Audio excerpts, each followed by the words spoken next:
Well, hello everybody at Cove Advisors. Thank you for watching.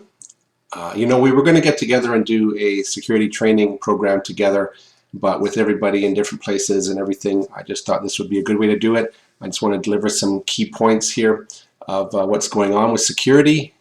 So really the short of it is this: the primary threat these days to Cove Advisors and really any small business these days is email. Okay, email is the most prevalent attack vector to small business today. So we're going to talk a little bit about email. We're going to talk briefly about MFA or multi-factor authentication. We're going to talk about social engineering tactics, and then we're going to talk about training. So let's get started. So first of all, with email, we can have the safest computers in the world with the very best antivirus programs on them. We could have a firewall that's a security appliance and has all these features. You could hire a network administrator to watch your network 24/7.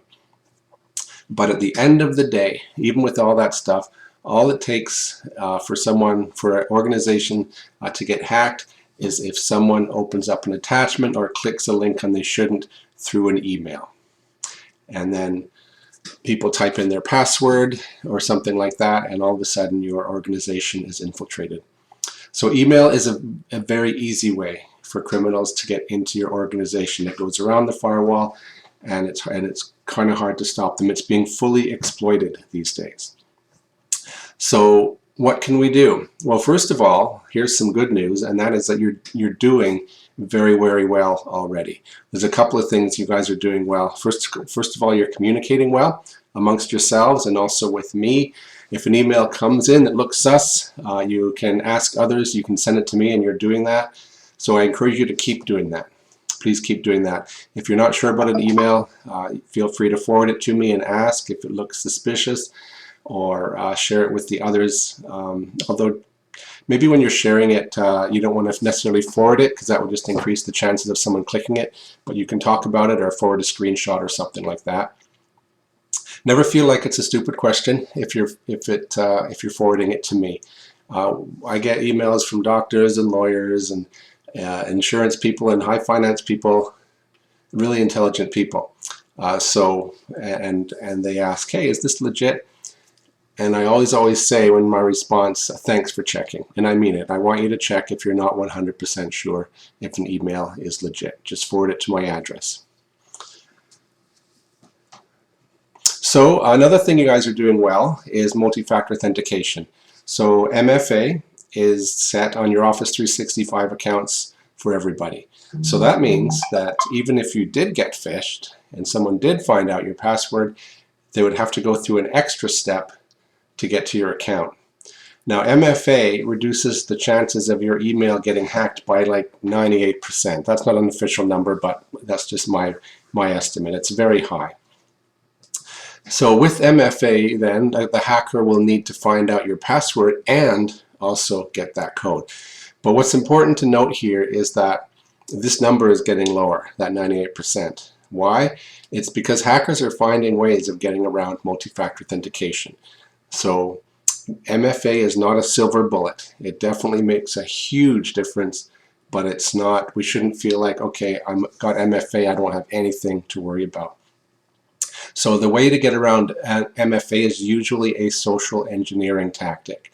Social engineering is the use of deception to manipulate people to do something for the hacker.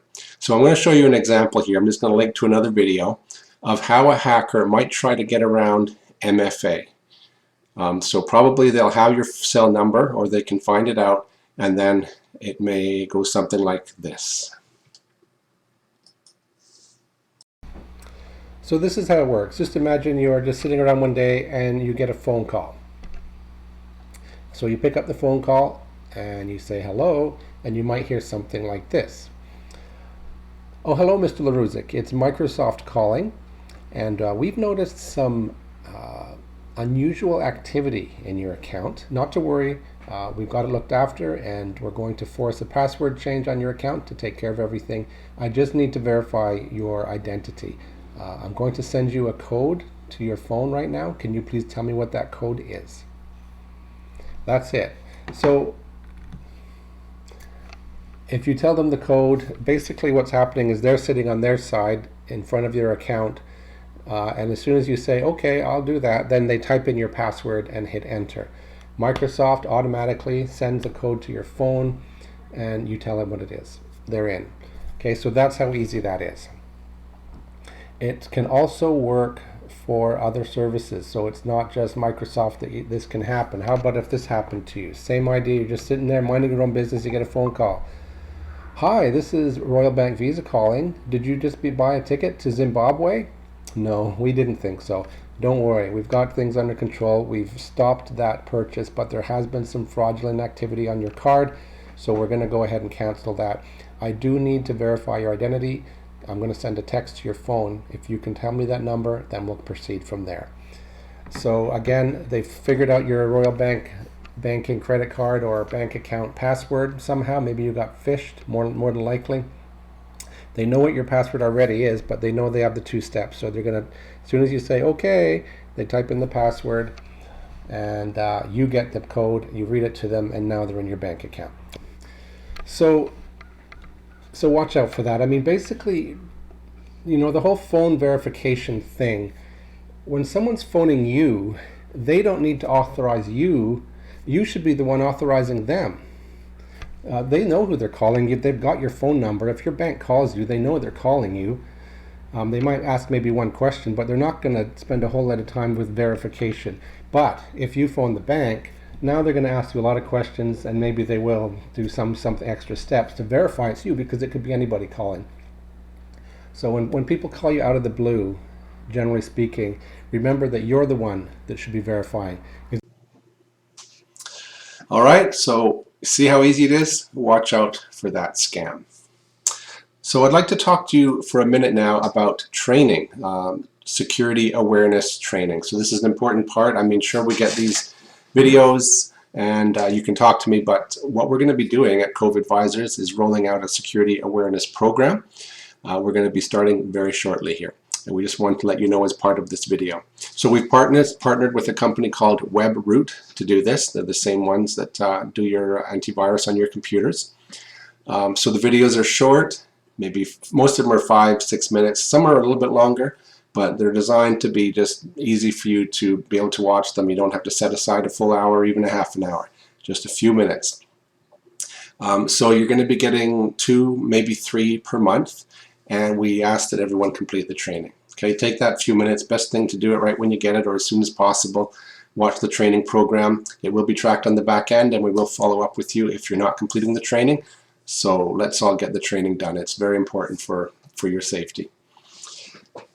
So keep an eye on that. You'll be getting an email to your inbox with the first video. And actually, it's going to be, when you get that email, it's going to be the second video, because right now we're going to watch the first one together, just to give you an idea what it's like. And this particular video that we're going to watch, the first one, it deals with things very much like the scenario that we've already discussed with the social engineering tactic and to get around MFA, just a slightly different angle. But since we're on that topic, I want you to appreciate you guys to understand how important that is, that people are actively trying to get around MFA, so we will watch this video as well. Okay, here it goes.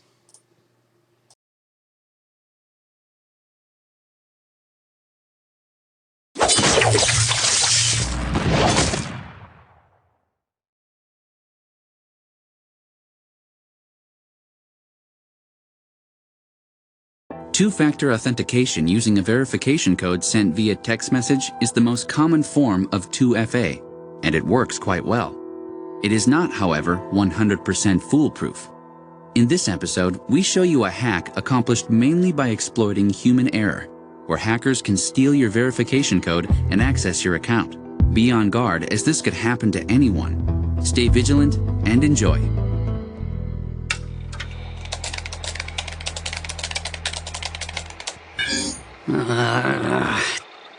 Darn it. Not again.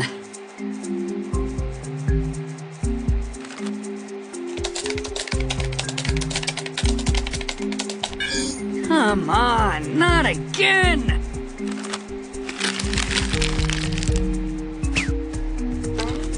Hey now, is that any way to greet a friend? Oh, you're back at it, I see. Back at nothing. Can't get any of these hacked credentials to work. I bought them off a reputable actor on the dark web, but it's all been pretty much a waste since just about everybody's using two-factor authentication for security now. Ah, good old 2FA. Yeah, people are just too informed now. They know how to shut guys like us down. I actually thought up a way to get around the 2FA. You did? Yep. Check it out. I'll show you how it works. Here. This guy, Greg. Since we have Greg's cell phone number, we'll start by sending him a little text message disguised as a commonly used website he might have an account with. Let's say, Google. Okay. What should the text message say? It'll say that suspicious activity has been detected on Greg's Google account, and that he should expect to receive another text message with a verification code. It will also instruct him to send a verification code back once he receives it in order to confirm his identity and lock his account. Okay, wait, just so I have this straight. First, we send him our text message. Yep, the one telling him to expect a verification code. Then we attempt to log into his Google account, which will actually trigger Google to send Greg a real verification code.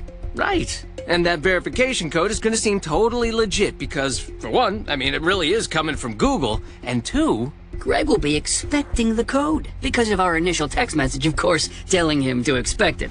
then, once he gets the code, he's going to send it off, thinking he's sending it to Google to confirm his identity and have his account locked while Google hunts down the issue. But really, he's sending it to us, which we can then use to immediately break into his Google account and do whatever we please, like send BEC emails from his Gmail account. Business email compromise. Pure genius. I accept that compliment. Thank you very much. The best part about all this is the long list of names and credentials I was thinking were useless are all actually usable again. Partly true. What do you mean, partly? Some people might actually realize what a bad idea it is to respond to an unsolicited text message requesting you to fork over a verification code. True. Also, some people could be using a third-party two-factor authentication app rather than having the code sent directly to their phone. And we'll talk about that later. Texting is still the king of 2FA, so that will continue to be our focus. You hear me?